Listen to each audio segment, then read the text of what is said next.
Hello ನಮಸ್ಕಾರ, ಎಲ್ಲರೂ ಹೇಗಿದ್ದೀರಾ? ನಾವಂತೂ ತುಂಬಾನೇ ಚೆನ್ನಾಗಿದ್ದೀವಿ. ನಾವಿವತ್ತು ಉಪ್ಪಿನಂಗಡಿ ಮದುವೆಗೆ ಹೊರಟಿದ್ದೀವಿ. ನಾವು ಯಾವಾಗ ಬಸ್ಸಲ್ಲಿ ಕೂರುವಾಗ ಕೂಡ ಜನನೇ ಇರುವುದಿಲ್ಲ. ತುಂಬಾ ಹೊತ್ತು ಕಾದು ಕಾದು ಕಾದು ಮತ್ತೆ ಹೊರಡುದು.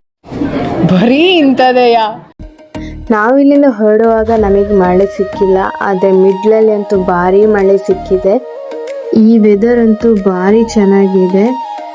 ಪ್ರಕೃತಿಯ ಸೌಂದರ್ಯನೇ ಬೇರೆ ಅಲ್ವಾ. ನಾವು ಉಪ್ಪಿನಂಗಡಿಯಿಂದ ಮದುವೆ ಹಾಲಿಗೆ ರಿಕ್ಷಾ ಮಾಡ್ಕೊಂಡು ಹೋದ್ವಿ. ನಾವು ಹೋಗುವಾಗ ಮುಹೂರ್ತ ಎಲ್ಲ ಮುಗ್ದಿತ್ತು, ಜನ ಎಲ್ಲ ಬರ್ತಾ ಇದ್ರು. ಮದುಮಕ್ಕಳದು ವಿಡಿಯೋ ಮಾಡೋಕ್ಕಾಗಿಲ್ಲ, ಸಾರಿ. ಈಗ ಒಮ್ಮೆ ನೋಡಿ ಎಷ್ಟು ಕ್ಯೂಟ್ ಆಗಿದೆ. ಮಕ್ಕಳೆಲ್ಲ ಭಾರಿ ಚೆನ್ನಾಗಿ ಎಂಜಾಯ್ ಮಾಡ್ತಾ ಇದ್ರು. ನಂದು ಆಲ್ರೆಡಿ ಊಟ ಆಗಿತ್ತು, ಅದಕ್ಕೋಸ್ಕರ ಅಕ್ಕನ ತಟ್ಟಿದ್ದು ಊಟ ತೋರಿಸ್ತಾ ಇದ್ದೇನೆ. ಮದುವೆ ಎಲ್ಲ ಮುಗಿಸ್ಕೊಂಡು ಉಪ್ಪಿನಂಗಡಿಯಿಂದ ಮಂಗಳೂರು ಕಡೆಗೆ ಬಂದ್ವಿ. ನಾವು ಮನೆಗೆ ತಲುಪೋ ಅಷ್ಟೊತ್ತಿಗೆ ಜೋರು ಮಳೆ ಬಂದು ನಿಂತಿದೆ. ಇದು ನನ್ನ ಮಿನಿ ಬ್ಲಾಗ್ ಆಗಿರುತ್ತೆ. ಪ್ಲೀಸ್ ಸಪೋರ್ಟ್ ಮಾಡಿ, ಸಬ್ಸ್ಕ್ರೈಬ್ ಮಾಡಿ. Thank you.